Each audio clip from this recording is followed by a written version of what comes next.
స్వాములందరికీ స్వామి శరణం. ఇదే నా 41 డేస్ అయ్యప్ప దీక్షలో ఈరోజు డే 5. స్వామి ఈరోజు పొద్దున్నే లేచి స్నానం చేసి తిలకాలు పెట్టుకొని పూజకైతే రెడీ అయిన స్వామి. పూజ కంప్లీట్ కాగానే మా సన్నిధానంలో ఉన్న స్వాములందరం ఒకే దగ్గర కూర్చొని టీ తాగాం స్వామి. చూస్తూ మధ్యాహ్నం అయింది. ఈరోజు షాపూర్ గ్రామంలో దీక్ష ఉండే స్వామి.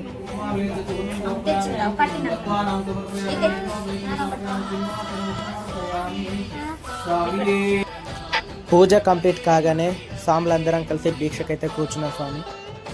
దీక్ష కంప్లీట్ కాగానే మేము మా సన్నిధానానికి బయలుదేరుతున్నాం. ఈవినింగ్ కాగానే నేను పూజ కోసం పువ్వులు తీసుకువెళ్తున్నా. మళ్ళీ స్నానం చేసి తిలకాలు పెట్టుకొని పూజకైతే రెడీ అయినా.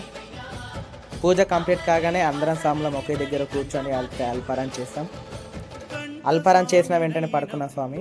స్వాములందరికీ స్వామి శరణం. స్వామి ఏ శరణమయ్యప్ప.